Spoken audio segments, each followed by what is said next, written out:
Want to teach your kids financial literacy, but not sure where to start? Greenlight can help. With Greenlight, parents can keep an eye on kids' spending and saving, while kids and teens use a card of their own to build money confidence. As a parent, you can send instant money transfers, set up chores, automate allowance, and more. It's a convenient way to run your household, customized to your family's needs, and the easy way to raise financially smart kids. Get started with Greenlight today and get your first month free at greenlight.com/Spotify.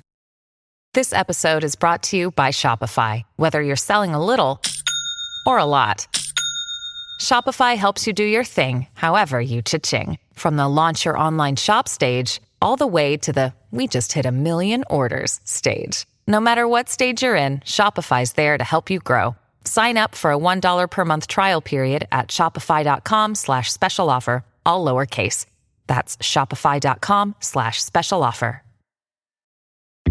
The Rapture is something that some dudes made up that was then leveraged as a means of trying to influence people to be good, to eat their vegetables, to not touch themselves. That's just a tool, a piece of leverage that people use to try to control behavior and incentivize or disincentivize certain behaviors. And it has been phenomenally harmful to entire generations. And stop it. Hey, everybody, I'm Dan McClellan. And I'm Dan Beecher. And you are listening to the Data Over Dogma podcast, where we increase public access to the academic study of the Bible and religion and combat the spread of misinformation about the same. How are things, Dan? Oh, man, I'm worried. Worried? Is what I am. Okay. I am desperately concerned that all of my loved ones are going to fly away and leave me behind. And not an Lenny Kravitz kind of fly away, but something maybe in a Lenny Kravitz. A little less melodic.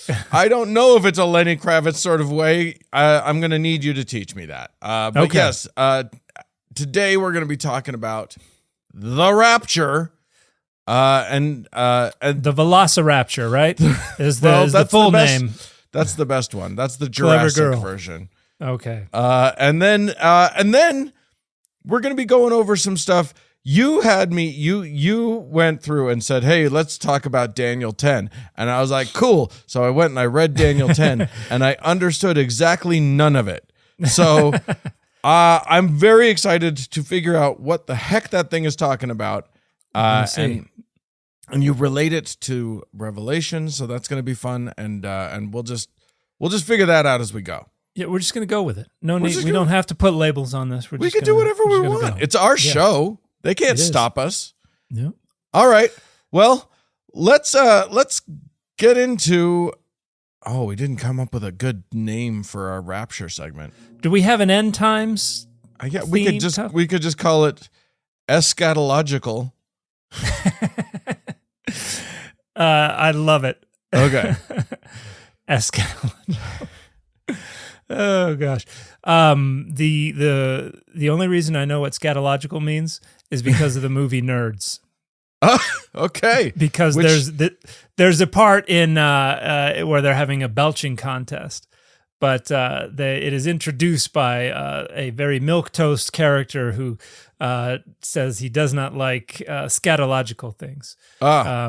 So all right. Well, I'm going to tell our editor to leave all of this in because Perfect. I think that was great. But let's do our first segment called eschatological. Dun dun dun. So, I'm gonna. It's so funny.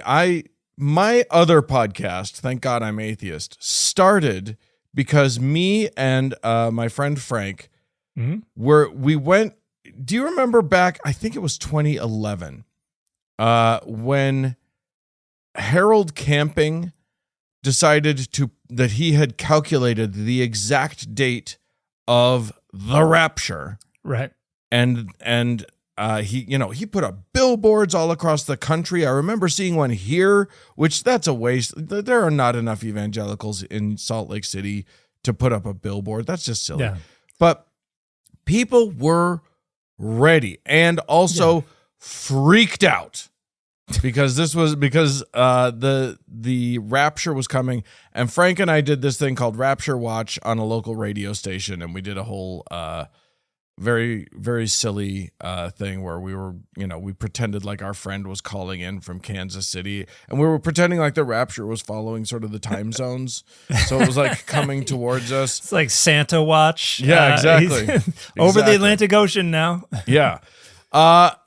But, since then, I have spoken to, we were making light of it, but I have spoken to people who have very serious rapture anxiety, and people who were raised with the rapture who don't even believe in it anymore, who still have terrors about being left behind, about not being caught up in the rapture. So I think it's, we've mentioned the rapture on the show before, but I think it's important that we go over what it is, who believes in it, if any, and who doesn't believe in it, and where it comes from and all that sort of thing. So let's start with the question of, has the rapture, let's start with, what is the rapture? What are we talking about?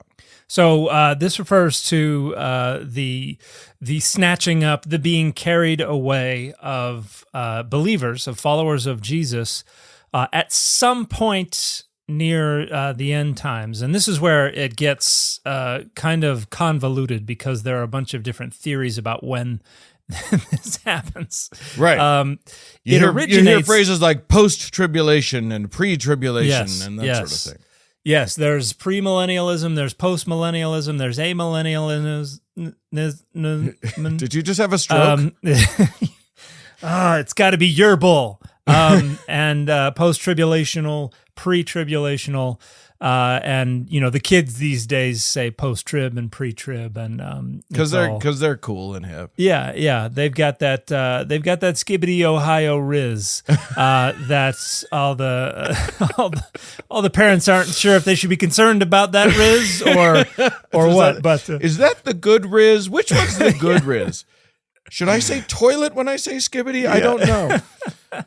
But it originates in this idea that I think the idea of the rapture begins with this pre-trib idea, or at least pre-millennial idea, that everyone who is a follower of Jesus, who is righteous enough, is going to just be suddenly sucked up into the air and flown off to heaven, again, Lenny Kravitz style, while everyone else is left behind to experience a period of 7 years or something like that of tribulation, which is followed by the millennium. Right. And usually the second coming is what ushers in that millennium, where we have 1,000 years of peace and Jesus reigning on the earth. And then at the end of that millennium, we have the last judgment. So that's a pre-tribulation, pre-millennial rapture idea. But sometimes people say you got post-millennialism, you got amillennialism. Now, post-millennialism is the idea that the second coming and the rapture are the same thing. That happened at the end of the millennium. Amillennialism is the idea that this millennium is figurative. It's just something that we're actually in right now, but it's symbolic. It's not an actual physical earthly reign of Jesus. And the term millennial just refers to 1,000 years of whatever. Yeah, some kind of reign of Jesus over the earth, on the earth, something like that. Right. And a lot of people think that this is something that's clearly stated somewhere in the Bible, and it's not. In fact, no one talked about this thing called the rapture until the second quarter of the 19th century. It started around like 1827-ish, and it really gets kind of, the ball gets rolling by the 1830s. Yeah, I think a lot of people would be shocked to hear that. Yeah, it's. I think people who are raised with this tradition would the way that it is talked about, especially in American evangelicalism, which is basically where it lives. Yeah. I think a lot of people would be shocked that this hasn't just been what Christians have always believed. Yeah.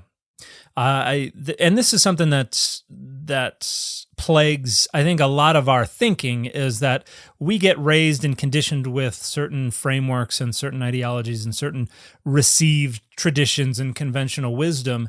And because, we may spend a lifetime experiencing these same things, we assume that they just go all the way back. And when we look into the past, we retroject those things into the past because we have to reconstruct what we're seeing in the past. And so we use those same frameworks to facilitate that reconstruction. And the reality is that, no, this rapture idea is a creation of the early 19th century. We find the word rapture in earlier literature because it comes from a Latin term, rapto, which means to seize, to snatch, to carry away, and it's frequently used with reference to theft and things like that.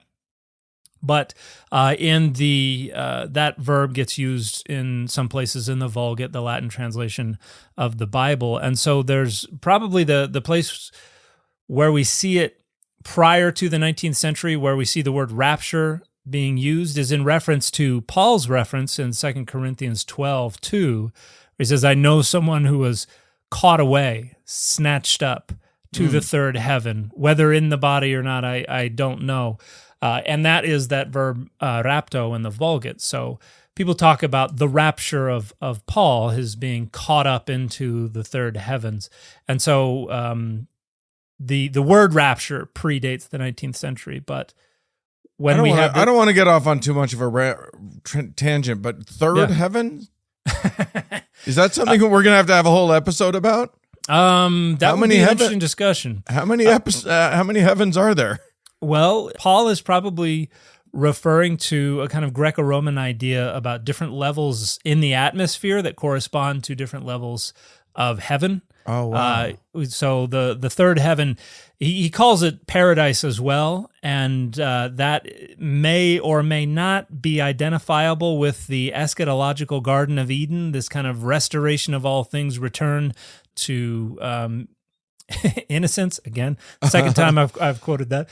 But there are a bunch of different levels of heaven, and in medieval Christianity, you see levels of heaven as well as levels of hell, and Dante, for instance. Okay, I'm sorry. I've taken us off track. We can get back to Raptus or Raptura if you're going medieval Latin, apparently, or Reptar if you're going Nickelodeon-ish. Oh.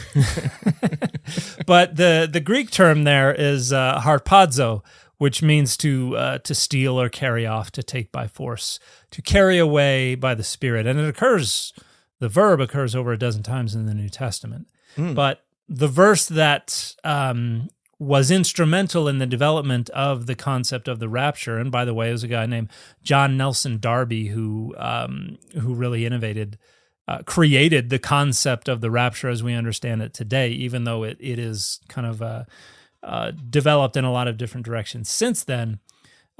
He based this on 1 Thessalonians 7:14, where we have Paul's talking about people who have died, and then there's this worry, what's going to happen to the people who have died before Christ comes back? And in the passage, Paul says that they're going to be raised. And then let me pull it up again. Here's the NRSV UE. You said 7:14, but I think you meant 4:17. Did I say 7:14? Oh gosh, sorry, 4:17. I have a little bit of the dyslexia from time to time.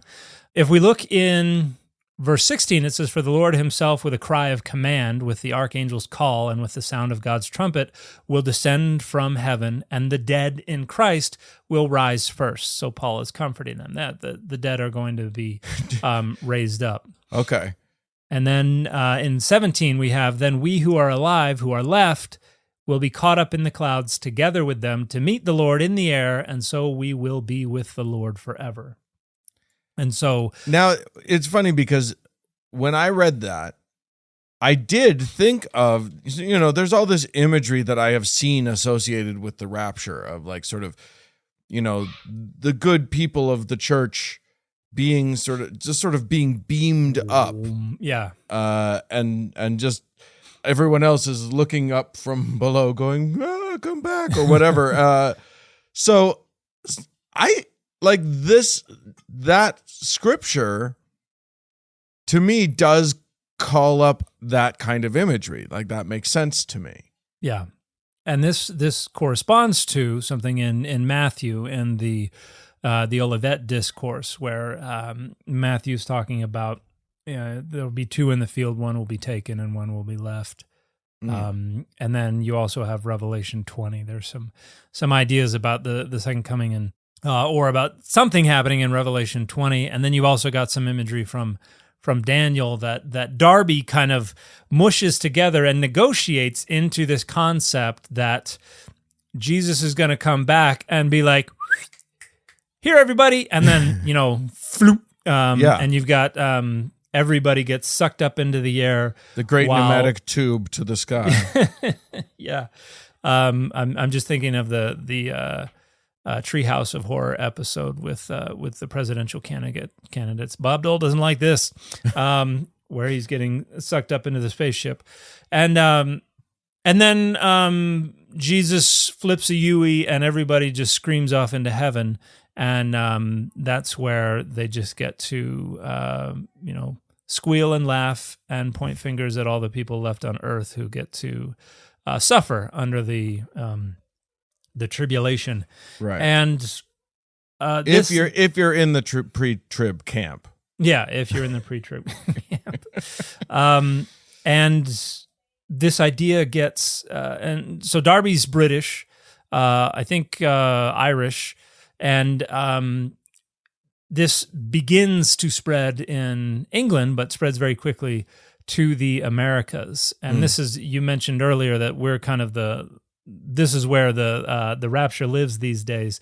It spread out pretty quickly in the 19th century, but then most other traditions have kind of outgrown it, decided this isn't really for us. And part of this has to do with critical scholarship, which has looked at this passage and finds a better kind of contextual footing in this idea that what Paul seems to be doing here is describing not Jesus coming to collect his people and turn around and head back to heaven, but showing up to enter his kingdom.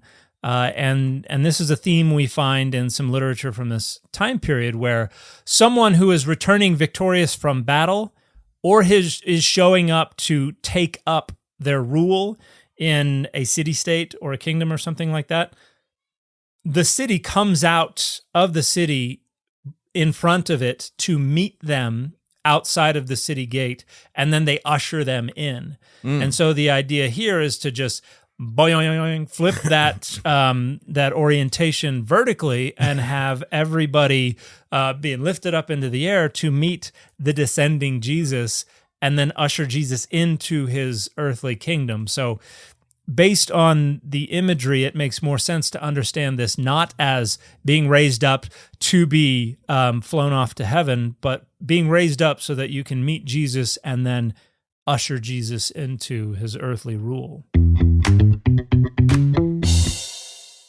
With big wireless providers, what you see is never really what you get. Somewhere between the store and that first month's bill, the price you thought you were paying suddenly skyrockets. But with Mint Mobile, you'll never have to worry about those gotchas ever again. When Mint Mobile says $15 a month when you purchase a 3-month plan, they mean it. I've been using Mint Mobile for several months now. Our 15-year-old daughter has a phone. We got the SIM card from Mint Mobile, and it has been working wonderfully. She even gets better coverage than I do in many places, which is annoying. Yeah.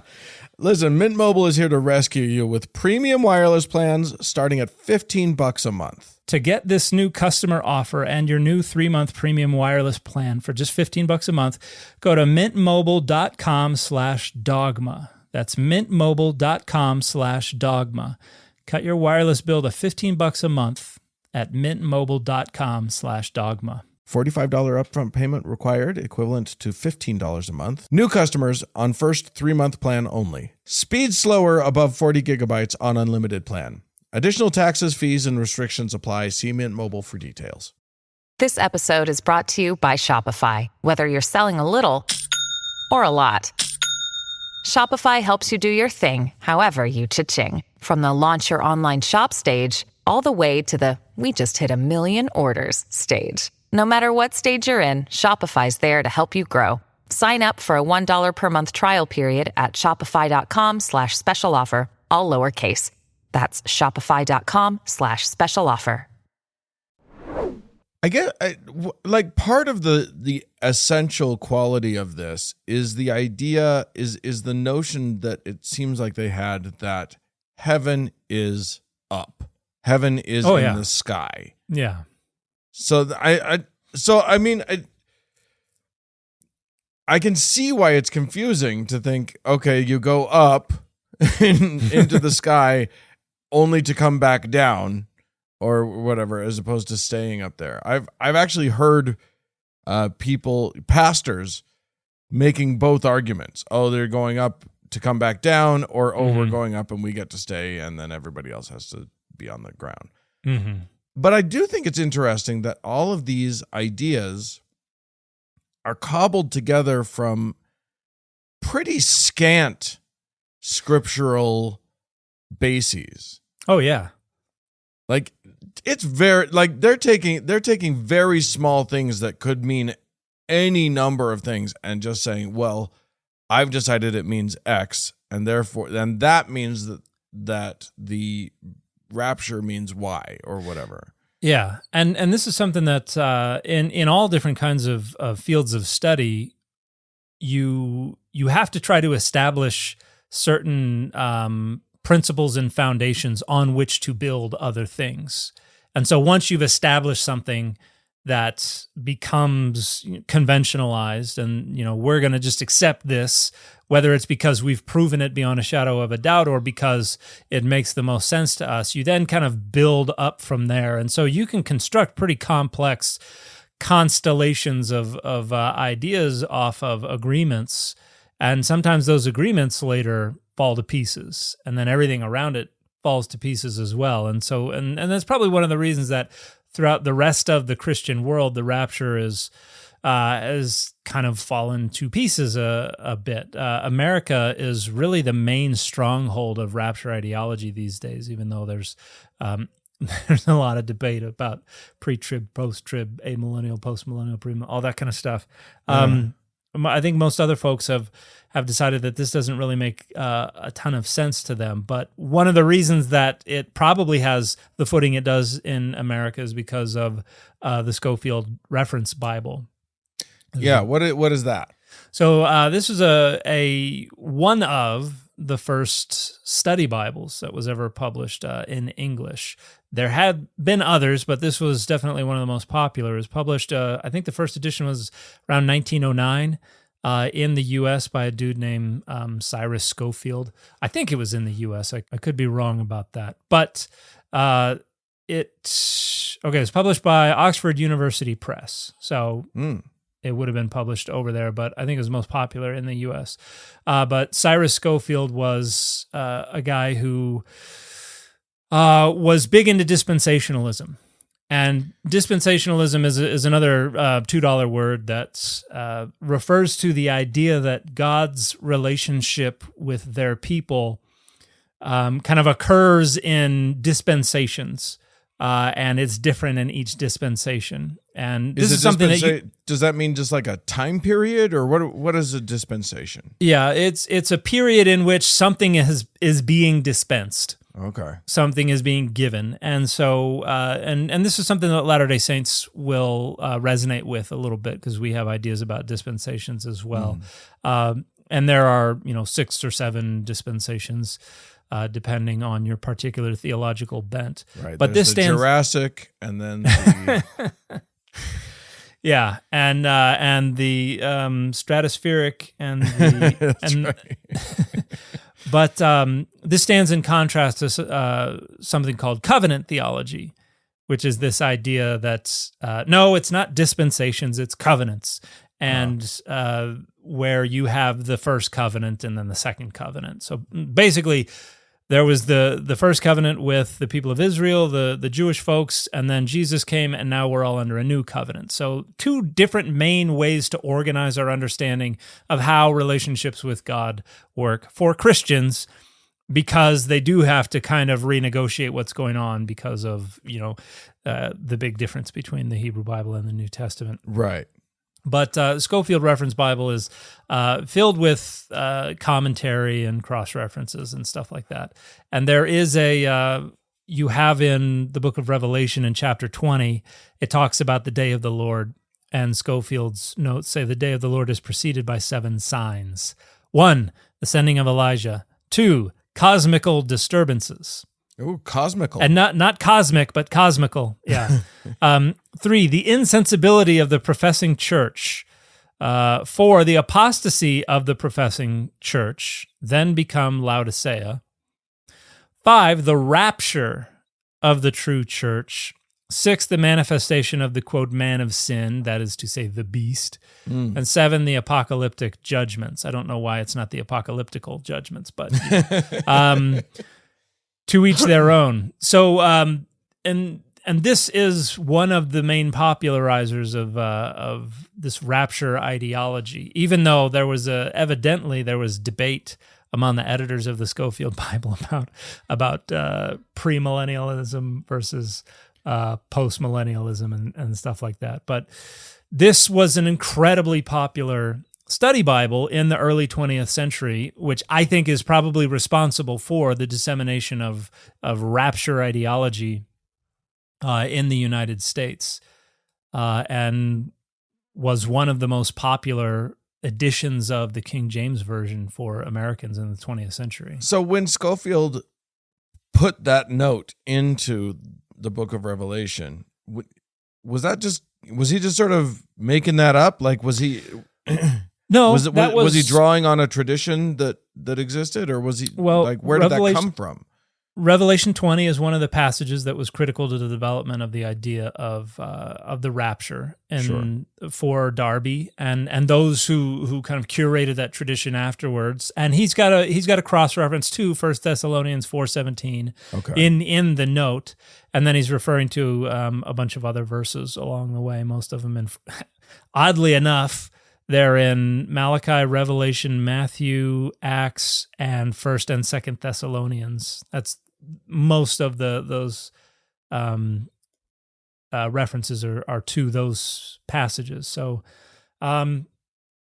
it's not really, it's not altering it too much. It's taking up this reading, but what it's doing is it's kind of spreading it out to an awful lot of people who it's broadening its reach to a lot more people. But also because that Bible was so popular for so long, the rapture was always there. Right. It was, whereas in places where, you did not have the Scofield Reference Bible, pretty much all non-English speaking Christian communities, you didn't have that anchor there holding the rapture in place. Right. And so I think they were able to outgrow it in other parts of the world. Well, and I think, a boots-on-the-ground Christian in the 1800s could be forgiven, or in the early 1900s, could be forgiven for, just assuming that if it's a note in the Bible, it's not just some guys cobbling together of a few sort of disparate scriptures to make up his own timeline as he sees it. You could be forgiven for thinking that, this must be what it's always been. And, if it's in that and it's stated as a fact, it's not stated as this is a potential, here's one way it might work. It's stated as a fact. It makes sense that people would just, okay, I guess that's how it is then. Yeah. And because it's not, it's just stated the rapture of the true church. Boom, there it is. Yeah. Now, I have a little piece in the SBL Study Bible where they put a little mini essay of mine in there, and as much as I wish that that would cement that in the in the psyches of of readers of the Bible, they put my name there to basically say blame him. I think you are underestimating the power of TikTok and podcasts, my friend. You are cemented now. Whatever you say is gospel. Be careful. Well, that and this is I've talked with a lot of people who think that this is and now going back to the Latter-day Saint faith community, there are a lot of Latter-day Saints who want the church to produce a study Bible. And one of the reasons I've heard from a lot of folks who are in positions to know that that's not going to be forthcoming anytime soon is because a lot of leaders would say if we put commentary between the covers of a Bible, that's going to be held up in gospel doctrine and in sacrament meetings and all over the place as doctrine. Right. When really that's not incredibly helpful. Because people do that now with footnotes and explanatory footnotes in the LDS scriptures, and some of them are just flat wrong.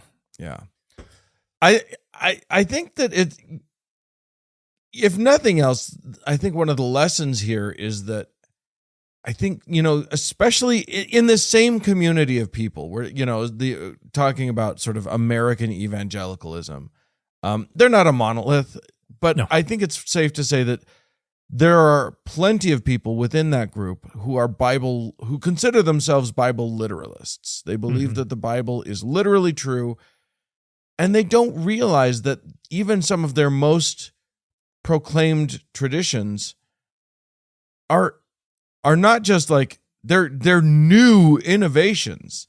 Yeah. It's not, that's not just not obviously contained in the Bible. It's a brand new thing. Yeah, this is not original sin, which develops in like the 5th century CE. This is something that developed 1,300 plus years after that. So, it is.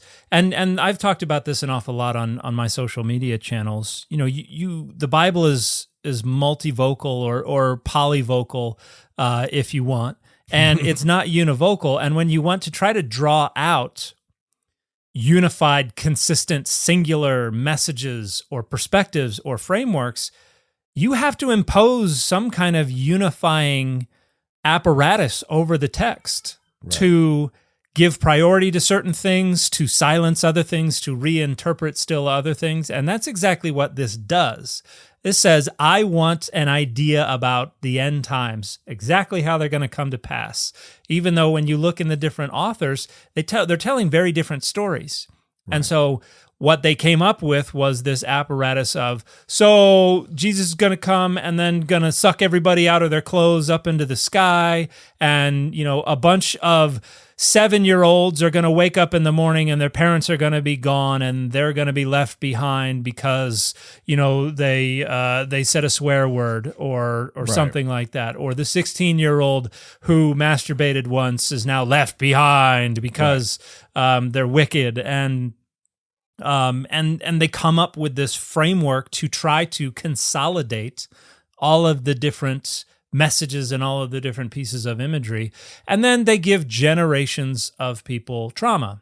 Yeah. And a complex and terror about their family being taken away and them being left behind to be, who knows what. Who knows what kind of horrors their parents told them would happen to the people who are left behind. What's the guy who did the Left Behind series? Is that LaHaye? I don't remember. Who wrote it? All I can think of is Kirk Cameron. Wasn't he part of the Tim LaHaye. Tim LaHaye was the originator of the Left Behind series. Yeah. I didn't read a single word of any of those books, but who knows what horrors dwell within the pages of those books. But so many people given so many nightmares and so much therapy to work through it. And it's so funny because even within that group, the fact that you were able to list off all of these sort of competing ideas within that theory, the pre-tribulation, the post-tribulation, the whatever all of the things are, the millennialisms of your various and sundry millennialisms, the fact that they can't even agree on how or when this takes place should be an indicator that this is not solid, set, obvious stuff, that they are working through things, that they're processing this, that it is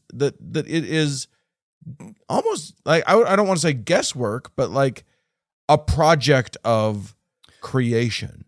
Absolutely, yeah. It is a productive endeavor. They're trying to create something, and it's not like you come up with an idea and all of a sudden bells are ringing or something like that, and everybody's like, oh, turns out that's the right one. It's just who can produce the argument that wins the most support, and that's the one that carries on, or who can produce the argument that gets enshrined in the most popular study Bible of the century. Right. And so that's the one that gets carried on. So yeah, in short, the rapture is something that some dudes made up that was then leveraged as a means of trying to influence people to be good, to eat their vegetables, to not touch themselves. That's just a tool, a piece of leverage that people use to try to control behavior. Yeah. And incentivize or disincentivize certain behaviors. And it has been phenomenally harmful to entire generations. And stop it. Right. Yeah. All right. I think that's a great message. Let's then switch gears a little bit. We'll say, we're going to downshift Rocky 2 in the Porsche. Okay. But we're going to stay. We'll call this a chapter and verse. Okay. So this chapter and verse is Daniel 10. We're keeping it sort of end timesy, or rather, well, kind of, except that it's not. It kind of is, kind of isn't. I don't know what we're talking about. Keeping it eschatological, right? Yeah. I there's a whole bunch in this Daniel chapter 10. And my eyes glazed over because I couldn't figure. First of all, the first thing that happens in Daniel chapter 10 is that it starts out in third person talking about Daniel, and then the second verse switches to first person, and that really messed me up. It starts out with, like, in the third year of King Cyrus of Persia, a word was revealed to Daniel, who was named Belteshazzar. The word was true, and it was concerned, and he understood the word. So it's like this third person thing. And then verse 2 starts, at that time, I, Daniel, had been mourning for 3 weeks. I had eaten no rich food, blah, blah, blah. And that took me a little minute to, okay, I guess we're just bouncing around. This. Yeah, you've got somebody, let's check in on our main character. So then Daniel, now, and I love that they have to be like, remember, this is the Belteshazzar guy. Yeah. So don't forget, that's same person. These are not two different distinct people. So they're not definitely different people. They are the same guy. And they're me, by the way. In verse 2, they are me. It's I am me, and I am talking now. And third year of King Cyrus of Persia, by the way, who comes after Darius within the timeline of the book of Daniel, but in real life came before Darius. So, okay. Yeah. You'll recall from the movie that we had to watch. that we lampooned on another podcast. On the God Awful Movies podcast.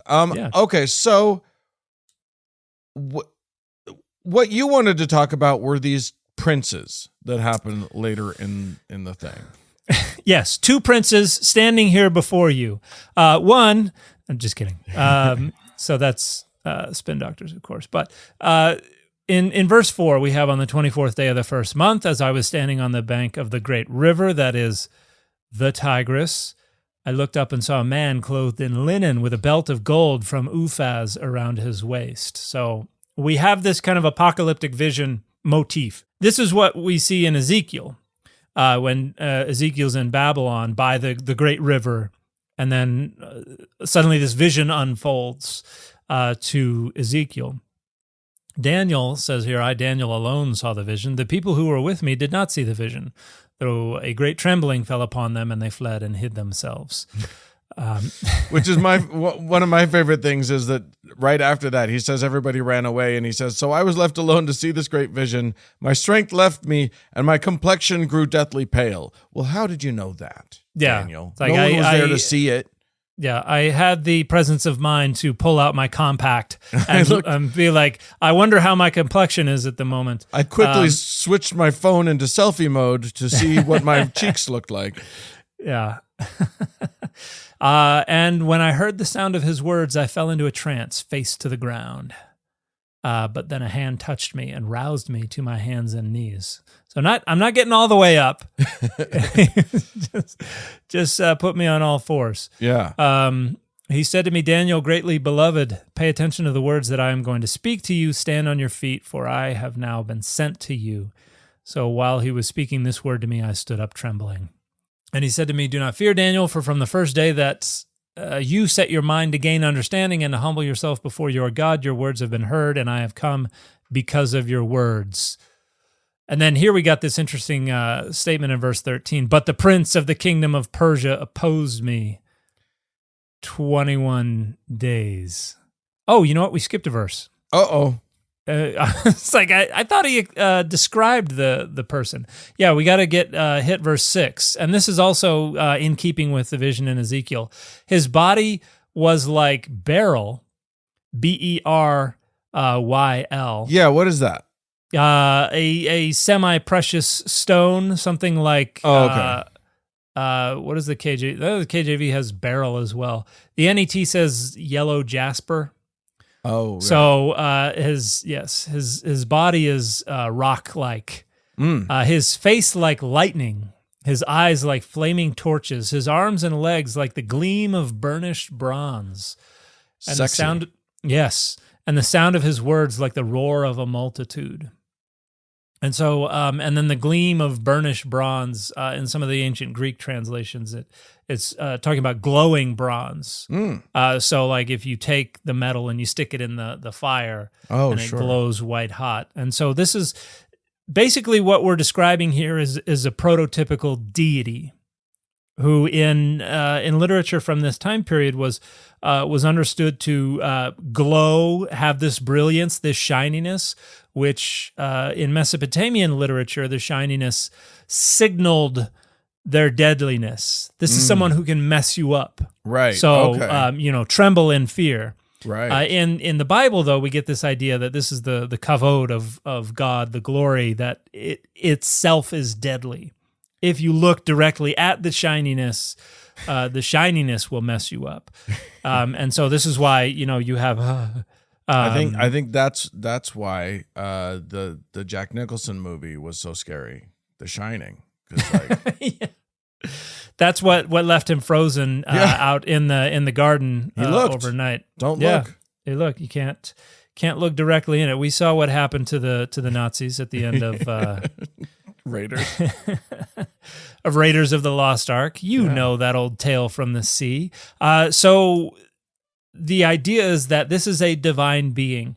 And there's some texts from ancient Mesopotamia that also talk about gods not only having bodies like stone, but also being gigantic. So there's a tradition there as well that doesn't come through too frequently in the Hebrew Bible, but is definitely there.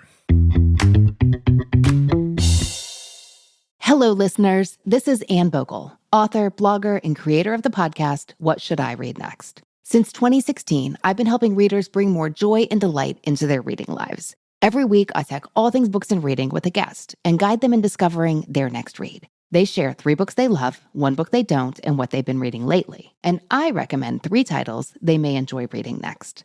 Guests have said our conversations are like therapy, troubleshooting issues that have plagued their reading lives for years, and possibly the rest of their lives as well. And of course, recommending books that meet the moment, whether they are looking for deep introspection to spur or encourage a life change, or a frothy page-turner to help them escape the stresses of work, school, everything.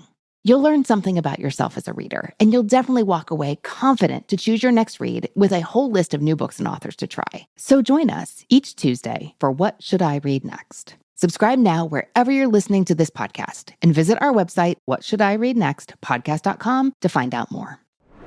So who is this person that's all burnished and bronzed and shiny? So this is probably the Son of Man. Oh, okay. The Son of Man, if we're talking New Testament, is Jesus. Is this messianic in some? Is that what we mean when we say the Son of Man? We're talking about somebody who is introduced in Daniel 7.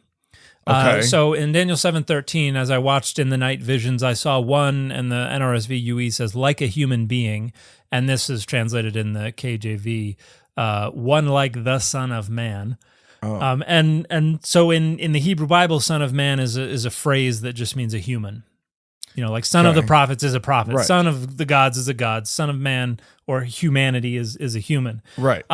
But the Son of Man comes with the clouds of heaven and then came to the Ancient One and was presented before him. But in some ancient Greek translations, the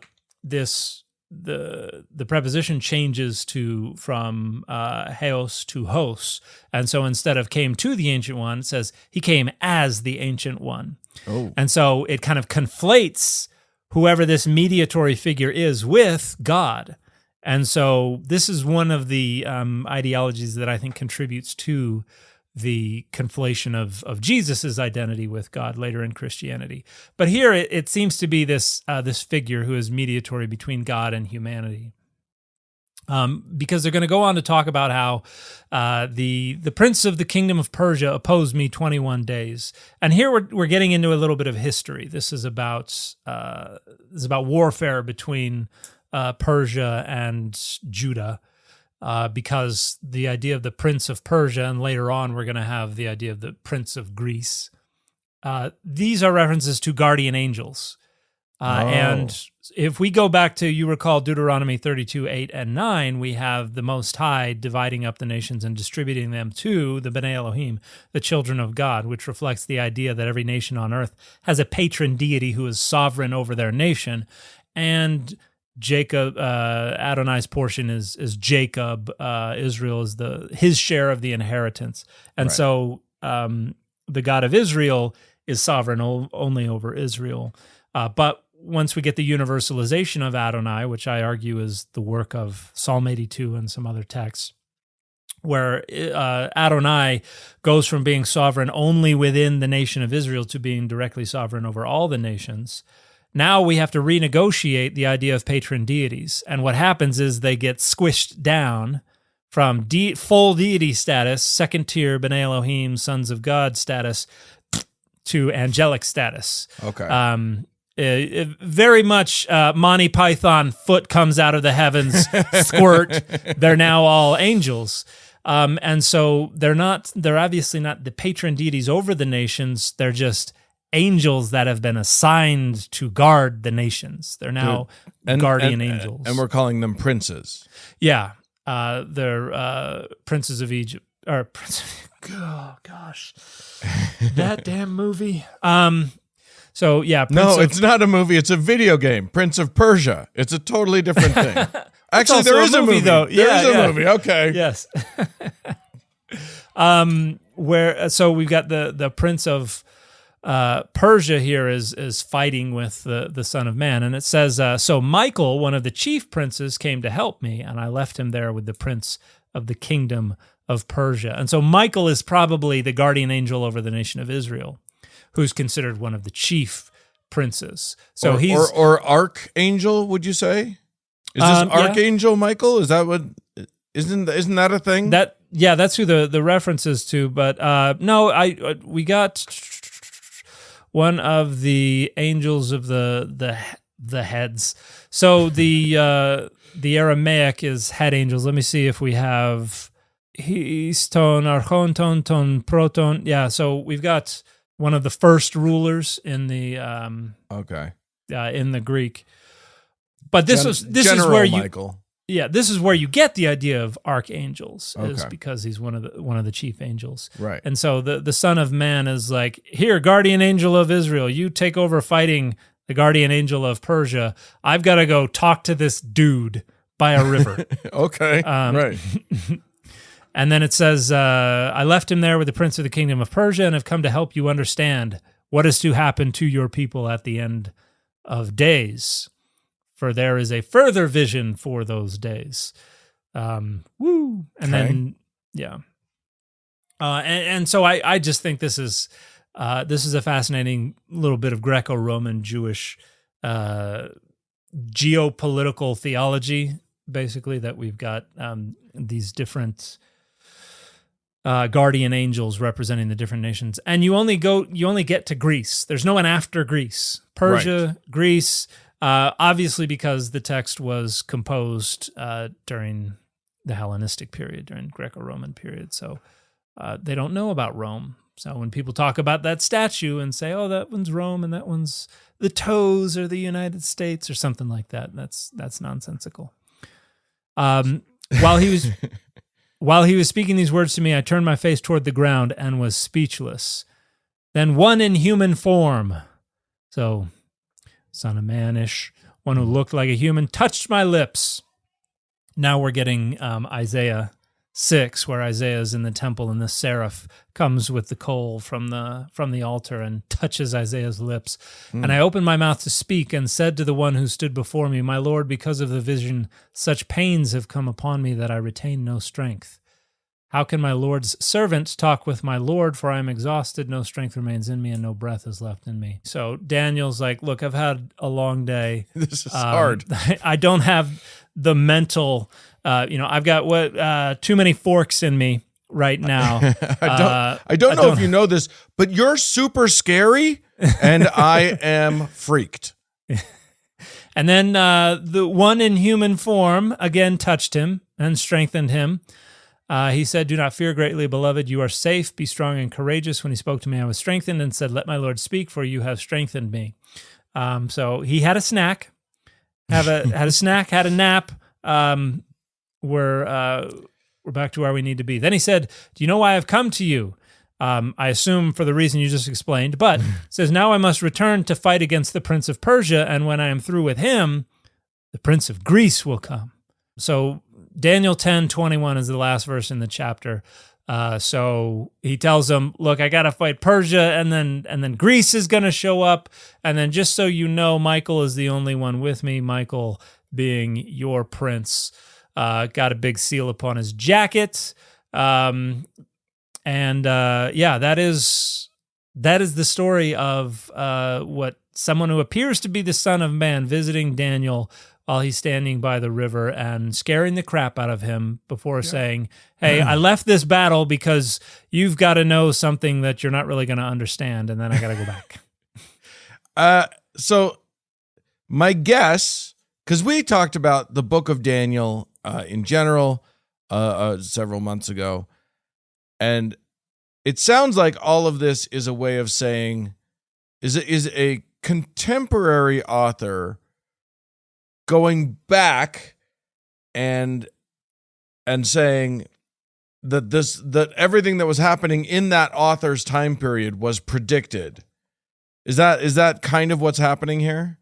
Yeah, probably. Yeah, the idea is to it's almost like you could think of Daniel as like a found footage thing where we've got these stories about Daniel and all these apocalyptic visions that are telling stories about things that the people who are actually reading or hearing this text know about that happened long before. So it would be like if somebody unearthed some plates that had some writing on them, and they prophesied of the establishment of a republic in the New World, and then there was this great war that was civil in character that resulted in the abolishment of the the enslavement of I'm going certain to point classes out of that people. you're the one that's saying all of this. It is not me.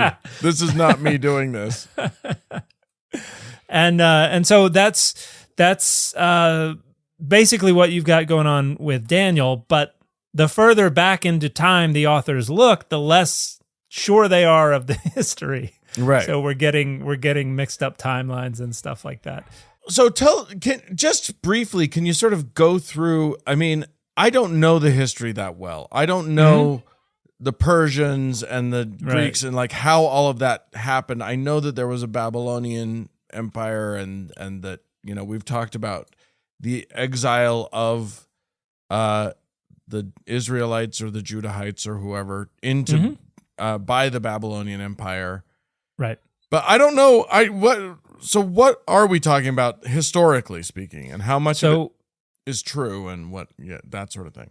So what we have at the beginning of the 6th century BCE, culminating around 587 BCE, the Babylonians destroy Judah and cart off the Judahites to forced migration into Babylon. And then, unlike what happened with Assyria and the northern kingdoms, the Judahites are allowed to kind of stay together and to maintain their identity.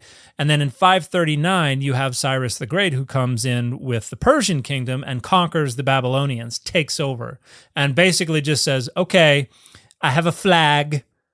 This is all now Persia. And during the Persian kingdom, the Judahites were allowed to return to the land of Israel. And so, but we also had a bunch of people who stayed in Babylon. Mm-hmm. And then there are several Persian kings that rule. We have what's called the Achaemenid kingdom, which is kind of a later iteration of the Persian kingdom.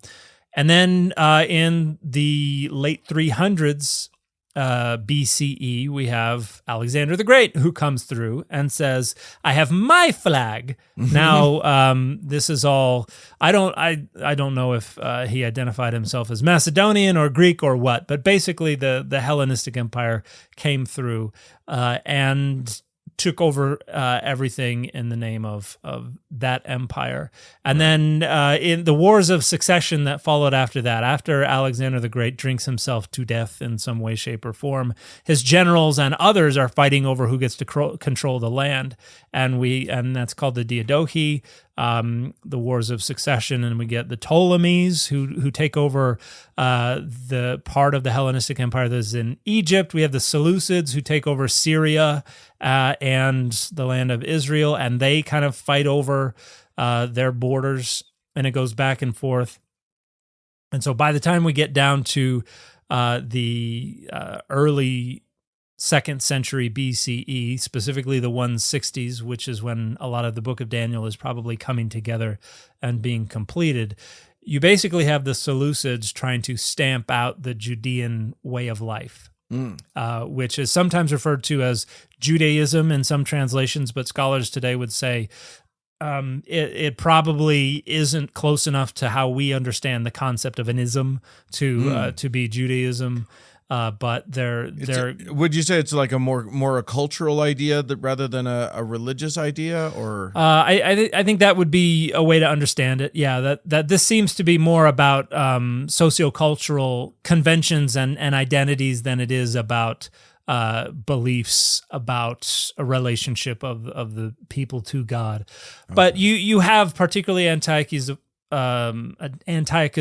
Epiphanes, who is credited with this harsh suppression and oppression and trying to stamp out the Judean way of life that results in the Maccabean revolt, and then the successful fighting off of the Seleucids that results in the rededication of the temple and the establishment of the Hasmonean kingdom. So you don't have an independent Judahite, Jewish/Israelite kingdom from 587 BCE until like 165 BCE. And then in 165 BCE, with the establishment of the Hasmonean kingdom, suddenly you've got a marginally autonomous independent kingdom all over again. And as we've talked about in other shows, that's probably when the Torah becomes widely known, and the rules and regulations become implemented as a way of kind of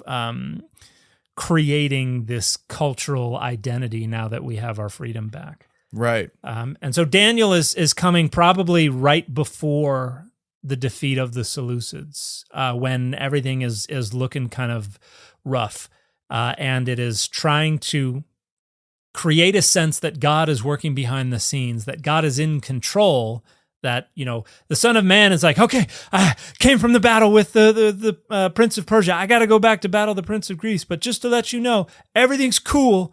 We're going to win. Okay, bye. And goes back. And so it's trying to bring comfort to the people and say, in the end, God is going to win.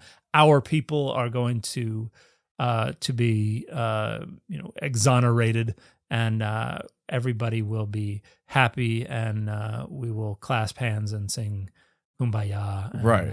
Do we want to, since I teased it earlier, do we want to quickly tie that into Revelation? One of the main things that happens in Revelation, because Revelation is doing the exact same thing. It's another apocalyptic vision, only this time it's Rome that is the oppressive power. Oh. And so we're having all these visions about, we're going to have all these visions about what's going to happen. But remember, the Son of Man came as the Ancient of Days, and now we have Jesus, who is the Son of Man according to the Gospels, and Jesus is kind of subtly, Jesus identifies himself as the Alpha and the Omega, the first and the last, and then by the end of the book of Revelation, God says, I am the Alpha and the Omega, the first and the last. So it's kind of a wink at saying, just like the Son of Man came as the Ancient of Days, Jesus is coming as the first and the last, the Alpha and the Omega. But Jesus appears with a girdle, and I love I don't remember exactly what the King James language is, but he's girt about the paps. Oh yes, I remember the paps. Yeah, which basically means he's hiked his belt up to his nipples. But he's described in much the same way. He's got glowing white hair. His eyes are like fire, and his skin shines like glowing hot bronze, and all this kind of stuff. His feet were like burnished bronze, refined as in a furnace, and his voice was like the sound of many waters. Which exactly what Daniel says about the voice of this one who looked like a human being. So we want folks who are familiar with this imagery to be like, I remember that guy. Right. And only this time it's Jesus, and doing the same thing, saying, look, we're going to peel back the fabric of reality, and it's grotesque, but God is in control. God is the one who is working behind the scenes, and in the end, everyone who remains faithful to God will be vindicated, will be saved. Only, it gets a lot bloodier in Revelation than it did in Daniel. Yeah, Revelation is we've talked about it. It's spooky. It's a little wackadoo. I mean, right after the Son of Man's voice being the sound of many waters, we got a two-edged sword emerging from his mouth. So it's like we know some stuff's about to go down. Yeah, this does not bode well. When you see the sword coming out of the mouth. Yeah. When the dude regurgitates a sword, you know some stuff's about to happen. All right. Well, I that's very interesting, and I think that's a lot of fun. So I guess the takeaways are: don't worry, the rapture is not going to happen, and also I don't know. If you want to write prophecy, make sure that you write it after the fact, because you'll be a lot more accurate. Yeah, it's a lot easier to get it right. Yeah. All right. Well, hey, if you would like to be a patron of our show and help us make it go, and also receive goodies and things like early access to each and every episode, and ad-free access, and also, if you're at the right level, you can get our after party, which is bonus content that we do every week. You can become a patron over on patreon.com/dataoverdogma. If you'd like to write into us, it's contact@dataoverdogmapod.com. and we'll talk to you again next week. Bye, everybody. Data Over Dogma is a member of the Airwave Media Podcast Network. It is a production of Data Over Dogma Media, LLC, copyright 2024, all rights reserved.